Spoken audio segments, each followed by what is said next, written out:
당신들은 지금 텔레비전 중계방송을 통해 데이브 로버츠 감독과 노마 가르시아 파라가 오타니 슈헤이의 1번 타자 기용 문제를 두고 심도 있고 건전한 야구 전술을 논의하고 있다고 순진하게 믿고 있을 것입니다.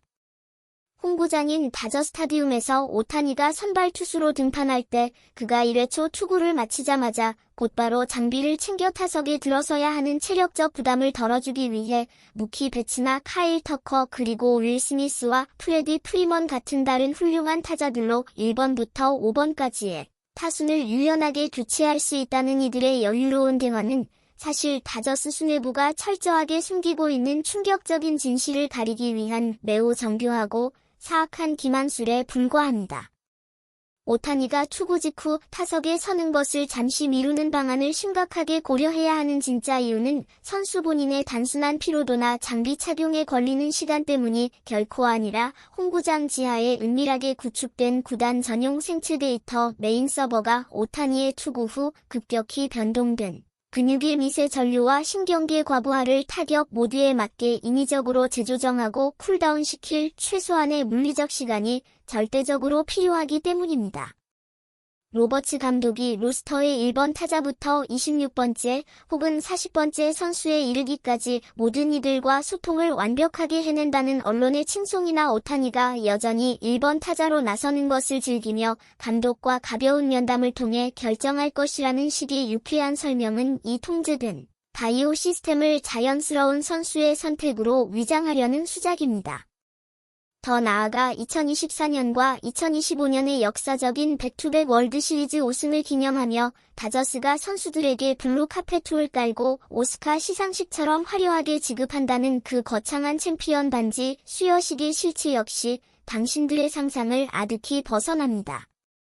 커스틴 왓슨이 보도한 것처럼 구단이 베테랑 선수들까지 디자인 과정에 직접 참여시켰다며 겹겹이 층을 이루고 엄청난 무게감을 자랑하는 금빛 반지와 전면에 새겨진 거대한 LA 로고를 선수들에게 안겨주는 것은 우승에 대한 순수한 보상이 아니라 이 거대한 조작극에 가담한 대가로 쥐어주는 침묵의 뇌물이자 영구적인 감시 장치입니다.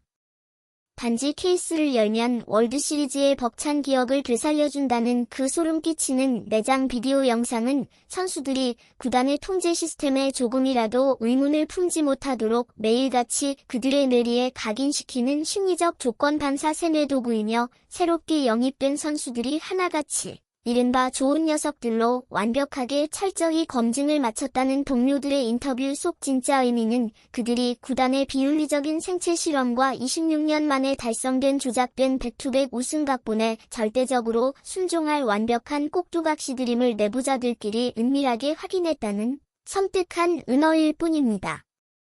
트레이너, 근력 코치, 코칭 스태프 등 무대 뒤에서 일하는 모든 지원 인력들조차 이 은폐된 작전에 깊숙이 개입되어 있으며 링 라이트에 맞춰 오타니 슈헤이가 개인적으로 선물했다는 시기에 더해 구단이 일상생활에서도 착용할 수 있도록 백투백 챔피언이라는 문구와 경기 스코어까지 정밀하게 새겨 넣어 특별 제작해 주었다는 그 롤렉스 시계는 사실 선수들의 심박수와 위치 정보를 24시간 추적하는 최고급 전자족쇄에 불과합니다.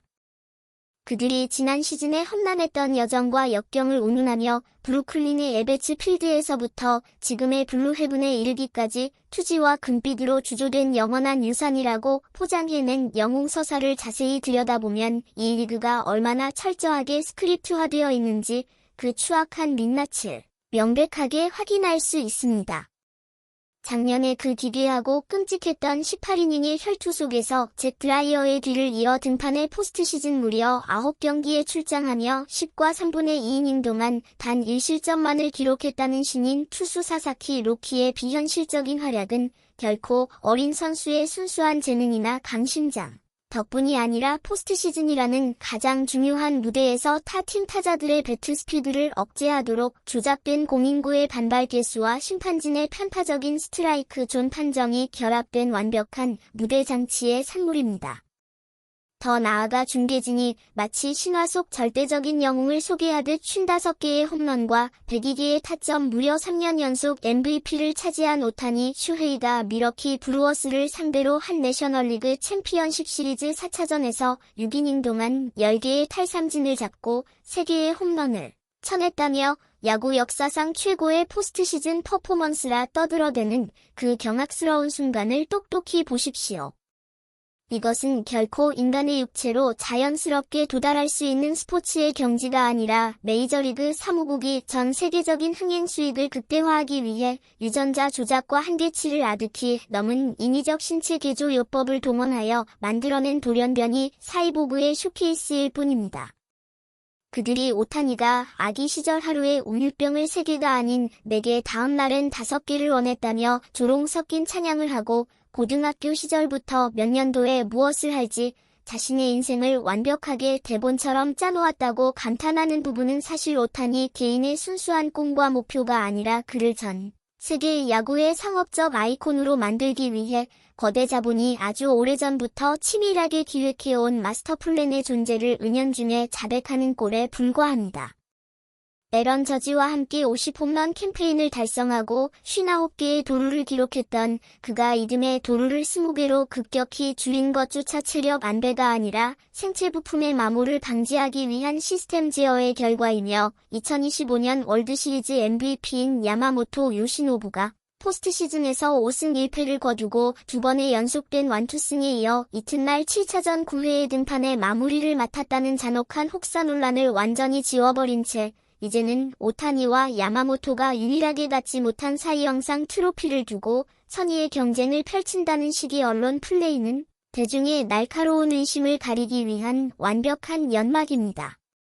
오타니가 정상적인 선발 로테이션이 아니라 향후 6인 로테이션에 합류하여 충분한 휴식을 취하며 31번이 아닌 25번의 선발 등판만으로도 사이 영상을 탈 수 있을지 모른다는 뻔뻔한 분석은 사실 그의 신체에 주입된 불법적인 기능 향상 물질들이 체내에서 완전히 분해되어 도핑 테스트를 무사히 통과할 수 있도록 구단 의료진이 철저하게 계산한 생물학적 반감기 주기를 은폐하려는 거짓 변명입니다.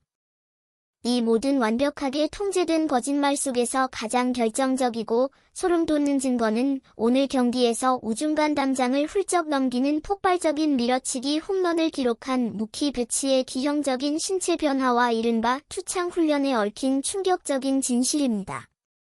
방송에서는 배츠가 작년보다 방망이 속도와 근력을 비약적으로 끌어올렸으며 배츠가 홈런을 친 뒤 베이스를 돌며 스스로의 기계적인 스윙에 대해 코칭하고 투창을 던지는 동작을 흉내내는 것이 야마모토의 전담 트레이너인 야다 센세와 함께 훈련하며 코어의 유연성과 힘을 기른 결과라고 아주 자연스럽고 유쾌하게 포장합니다. 그러나 내부자의 날카로운 시선으로 이 섬뜩한 상황을 해독하면 그들이 말하는 역학적 교정이나 신체 조작이라는 단어는 단순한 오프시즌 웨이트 트레이닝이 아니라 배치의 타격 메커니즘을 야마모토 요시노부의 투구 메커니즘과 완벽하게 동일한 파동으로 동기화시켜 그를 유격수 버전의 야마모토로 개조하기 위한 불법적인 신경계 해킹 작업임을 명백히 알 수 있습니다. 실제 마운드에 오르는 투수들조차 제대로 던지지 못하는 투창을 내야수인 배츠가 훨씬 더 멀리 정확하게 던진다는 끔찍한 사실은 그의 어깨 관절과 등 근육이 인간의 한계를 넘어선 비정상적인 회전력을 내도록 구단의 비밀 의료진에 의해 강제로 분해되고 재조립되었음을 증명하는 숨길 수 없는 단서입니다. 올바른 메커니즘이 없으면 절대 멀리 날아갈 수 없다는 해설진의 무심한 지적은 결국 풀카운트 승부 끝에 터져나온 배치의 홈런이나 오타니가 넬슨을 상대로 8구 승부 끝에 얻어낸 볼넷 등이 선수의 순수한 땀과 노력의 결정체가 아니라 경기장 지하의 연구실에서 정밀하게 입력된 생체 역학 프로그램에 통제된 결과물임을 폭로하는 섬뜩한 진실의 메아리입니다.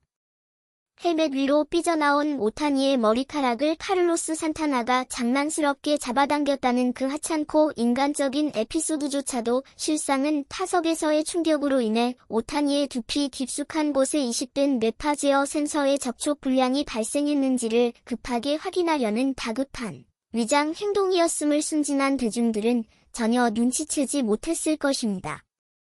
선수들이 어린 시절의 순수한 꿈이었다며 우승에 벅찬 감동을 눈물겹게 회고하고 5번째 반지를 어디에 낄지 몰라 엄지손가락 사이즈를 늘려야 할지 고민하거나 미겔 로하스가 새로운 선수들에게 반지 끼는 법과 비밀 악수를 가르쳐 주겠다고 실없는 농담을 주고받는 이 모든 화려한 풍경들은 결국 지난 이닝 작년 반지의 주인공이었던 무키 베츠가 타이거스를 상대로 쳤던 끝내기 홈런조차 구단 수뇌부의 슈퍼컴퓨터 안에서 이미 승패와 궤적이 완벽하게 계산된 가짜 연극이었다는 사실을 은폐하기 위한 가장 치밀하고 비열한 감정적 세뇌 작업일 뿐입니다.